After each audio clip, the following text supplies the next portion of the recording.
Episode 156 competition between Aniruddh and Utkarsh. Nidhi ने अपनी पीठ से रोहन का हाथ हटाया और कुछ देर ध्यान से सोचने के बाद उसे महसूस हुआ कि उसने कुछ टाइम से अपनी पॉपुलैरिटी पर ध्यान नहीं दिया है। हालांकि उसको याद था कि लोग आजकल रोहन और शिव की जोड़ी में अपनी दिलचस्पी दिखा रहे हैं। और पिछली बार जब गलती से विधि स्ट्रीट डांसर सेंटर के पास रोहित से टकरा गई थी, तब रोहन अपनी बेवकूफी की वजह से अपने फैंस की नजरों से नहीं बच पाया और उसने अपने फैंस को एक्साइट कर दिया। अगर शिव ने सही टाइम पर रोहन को उसके फैंस से नहीं बचाया होता तो न जाने उस दिन क्या होता। मेघना मुस्कुराई। क्या तुम्हें महसूस नहीं हुआ कि तुम्हारी पॉपुलैरिटी दिन पर दिन बढ़ती जा रही है? तुम्हारे पिछले दोनों गाने लोगों के बीच बहुत पॉपुलर हुए हैं और कंपनी के सारे न्यू कमर्स के बीच तुमने अपने काम से सबसे ज्यादा पैसे कमाए हैं। और तो और सारे न्यू कमर्स के बीच तुम्हारे पास सबसे ज्यादा सोशल मीडिया पर फैन फॉलोइंग है। इंटरनेट पर तुम्हारा नाम मोस्ट सर्च सेलिब्रिटी की लिस्ट में है। मेरे पास तुम्हें सपोर्ट करने के अलावा और कोई चारा ही नहीं है। विधि नासमझ की तरह मुस्कुराई। मेघना ने सभी लोगों को music in the valley festival के रूल समझाने शुरू किए। पिछले साल के हिसाब से सारे कॉम्पिटिटर्स को 6 ग्रुप्स में डिवाइड किया जाएगा और उन ग्रुप्स को 6 डिफरेंट म्यूजिक प्रोड्यूसर्स लीड करेंगे। कंपटीशन के हर स्टेज पर टीम बनाना जरूरी होगा। अनिरुद्ध, तुम इस बात का अच्छे से ध्यान रखोगे। मेघना बड़े ध्यान से अनिरुद्ध को देखने लगी। तुम वेवे डांस एंटरटेनमेंट के सबसे अच्छे प्रोड्यूसर हो। कंपटीशन के रूल के हिसाब से तुम सिर्फ वेवे डांस एंटरटेनमेंट के एक सिंगर को चूज कर सकते हो। तुम्हें बाकी के 6 या 7 सिंगर दूसरी एंटरटेनमेंट कंपनी से चूज करने पड़ेंगे। मुझे लगता है तुम अपने इस काम पर अच्छे से ध्यान दोगे। चीटिंग को अवॉइड करने के लिए और कंपटीशन को बोरिंग होने से बचाने की वजह से एक प्रोड्यूसर अपनी कंपनी के सिर्फ एक सिंगर को चूज कर सकता है। अगर इन सबके बीच कोई चीटिंग हुई तो टीम के स्कोर को बिल्कुल 0 कर दिया जाएगा। अब बात यहाँ आती कि अनिरुद्ध अपने अंडर किसको चुनेगा। अनिरुद्ध ने वहाँ बैठे बहुत सारे सिंगर्स का चेहरा देखा और बोला, विदुषी। विधि ने कैजुअली जवाब दिया, मुझे कोई प्रॉब्लम नहीं है। विधि को किसी भी टीम में जाने से कोई फर्क नहीं पड़ता था। आखिरकार वो अपने टैलेंट की वजह से जब मर्जी अपनी टीम के स्कोर को बढ़ा सकती थी।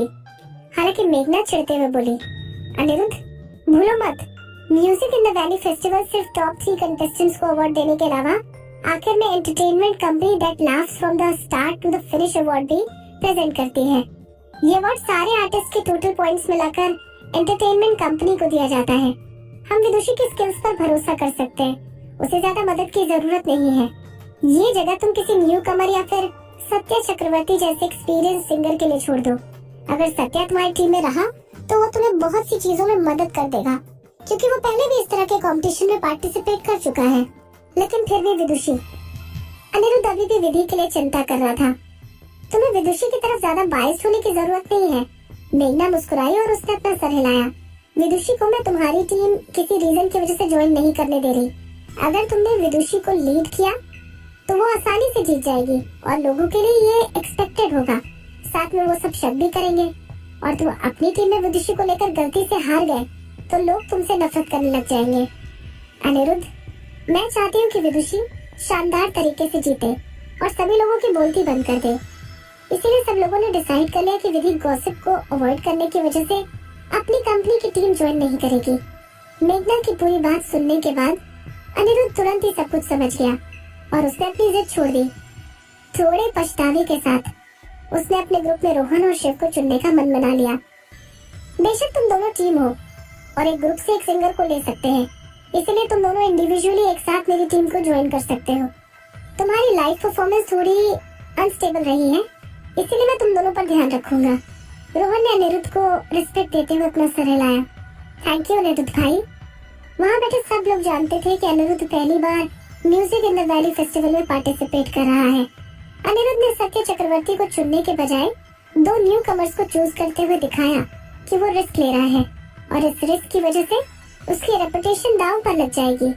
हालांकि इस रिस्क को लेने के पीछे एक रीजन था कि अनिरुद्ध उन दोनों न्यू कमर्स को एंटरटेनमेंट इंडस्ट्री में बनाए रखना चाहता था। अनिरुद्ध एंटरटेनमेंट इंडस्ट्री का सबसे कंपैशनेट प्रोड्यूसर्स में से एक था। रोहन और शिव ने आपस में हाथ मिलाया। वो दोनों अनिरुद्ध के दिखाए हुए भरोसे को तोड़ना नहीं चाहते थे। सत्या मुस्कुराया और उसने अपने सर पर हाथ फेरा। ऐसा लगता है कि मुझे कोई भी चूज नहीं करने वाला है। हाँ, तुम ऐसा सोच सकते हो। मेघना ने मुस्कुराई। वैसे मेरे पास तुम्हारे लिए एक असाइनमेंट है। ठीक है, मुझे बताओ, मैं आपके लिए क्या कर सकता हूँ? विदुषी को प्रोटेक्ट करना, मेघना बोली। चाहे विधि किसी भी टीम को ज्वाइन कर ले, तुम्हें भी वही टीम ज्वाइन करनी पड़ेगी, क्योंकि you are of king status. मैं जानती हूँ तुम किसी भी टीम में रहकर अपना 100% परफॉर्मेंस दे सकते हो। आई होप तुम मुझे विदुषी को एंटरटेनमेंट इंडस्ट्री की रानी बनाने में मदद करोगे। नो प्रॉब्लम, सत्या ने रिलैक्स होकर जवाब दिया। टीम सिलेक्शन तो लॉटरी की तरह होती है। अगर विदुषी को मेरे से पहले कोई टीम ज्वाइन करने का मौका मिला तो मैं भी वही टीम ज्वाइन कर लूंगा, और अगर विदुषी से पहले मुझे टीम ज्वाइन करने का मौका मिला तो मैं विदुषी के लिए कोई सूटेबल टीम ज्वाइन कर लूंगा। थैंक यू सो मच, विधि ने कहा। खूबसूरत लड़कियों की मदद करना मेरी बहुत पुरानी आदत है, सत्या ने फ्लर्टी टोन में विदुषी के साथ मजाक करते हुए कहा। जीवा और चैतन्य, मेघना बोली और उन दोनों की तरफ देखने लगी। तुम दोनों के सिंगिंग स्टाइल विदुषी से बिल्कुल डिफरेंट है। मुझे लगता है तुम दोनों विदुषी के टैलेंट के बीच नहीं आओगे। इस साल तुम्हारे स्टाइल वाले बहुत सारे अपोनेंट्स आ रहे हैं, इसीलिए तुम दोनों का अपना अपना ख्याल रखना होगा। अगर तुम्हें थोड़े कमजोर अपोनेंट्स मिले तो तुम विदुषी की मदद करते हुए वेवी डांस एंटरटेनमेंट कंपनी को हाईएस्ट पॉइंट्स दिलवाने में मदद कर सकते हो। तुम दोनों की वजह से वेवी डांस एंटरटेनमेंट को entertainment company that laughs from start to finish award achieve करने में आसानी होगी।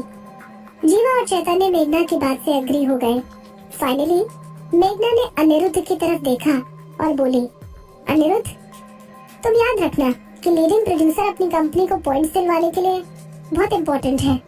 तुम्हारे अंडर जो कोई भी सिंगर परफॉर्म करेगा उसकी परफॉर्मेंस के पॉइंट तुम्हारी कंपनी के टोटल स्कोर में ऐड किए जाएंगे, इसीलिए तुम्हें भी अपना बेस्ट देना पड़ेगा।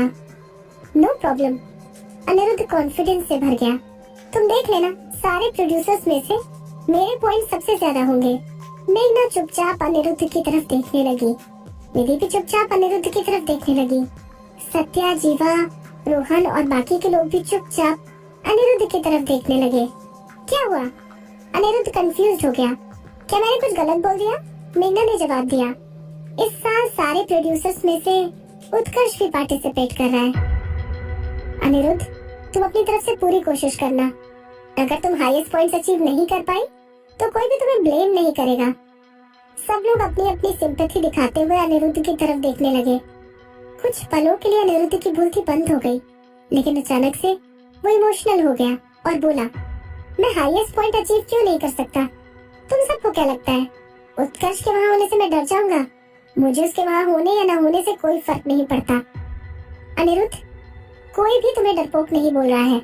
तुम अपने आप को उससे कम समझ। सब लोगों के मन में एक ही बात थी। हालांकि मेघना ने चुटकी बजाई और सब लोगों का ध्यान अपनी तरफ खींचा। इस साल उत्कर्ष ने द बटरफ्लाई सॉन्ग कंपोज किया है। तुम्हारे पास उससे कम्पीट करने के लिए कौन सा गाना है? मेरे पास, अनिरुद्ध बोलते हुए अटक गया। द बटरफ्लाई सॉन्ग की वजह से उत्कर्ष की पॉपुलैरिटी लोगों के बीच बहुत ज्यादा बढ़ गई थी। सिर्फ ऑडियंस के वोट करने की वजह से उत्कर्ष अपने किसी भी अपोजिट कैंडिडेट को चुटकी बजाकर हरा सकता था।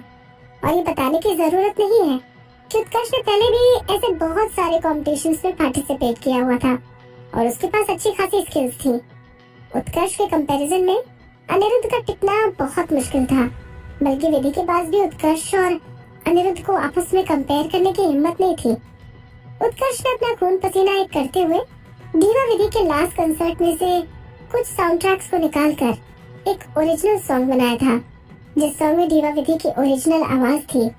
उत्कर्ष के क्रिएशन का कोई जवाब नहीं था। उस गाने को सुनकर बहुत से लोग इतना टच हो गए कि वो रोने लगे। इन सभी लोगों को ऐसा लगा जैसे दीवा विधि उनको कहीं छोड़कर नहीं गई है। उत्कर्ष ने सॉन्ग रिलीज करने के बाद बोला था, द बटरफ्लाई सॉन्ग यूनिक है और ये सॉन्ग सिर्फ एक इंसान को बिलोंग करता है, सिर्फ दीवा विधि को। इस स्टेटमेंट से उत्कर्ष दीवा विधि के फैंस के लिए भगवान बन गया। लेकिन अनिरुद्ध, बेशक बेस्ट प्रोड्यूसर्स की लिस्ट में अनिरुद्ध भी आता था, लेकिन उसकी पोजीशन उत्कर्ष से नीचे थी। अनिरुद्ध ने अपने दांत चबाया और चिल्लाकर बोला, द बटरफ्लाई। एक बार फिर से सब लोग अनिरुद्ध को सिंपैथी भरी नजरों से देखने लगे। अनिरुद्ध, इसमें तुम्हारी कोई गलती नहीं है। जीवा मुस्कुराई और वो अनिरुद्ध को सहारा देने लगी। तुम शायद जरूर उस सॉन्ग के कंपैरिजन का दूसरा गाना ढूंढ लोगे।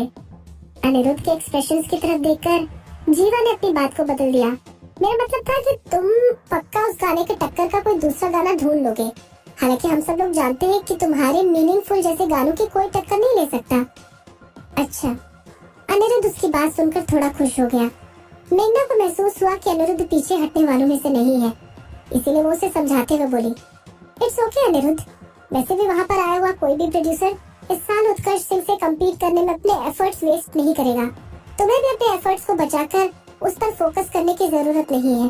इससे बढ़िया होगा कि तुम अपनी टीम को जीतवाने की कोशिश करो। तुम्हें मेरी बात समझ में आ गई? ठीक है, मैं अपनी टीम से उसकी टीम को हरा कर रहूंगा और उसे मेरे सामने झुकना पड़ेगा। अनिरुद्ध अपने कंधे ऊंचे करता हुआ बोला।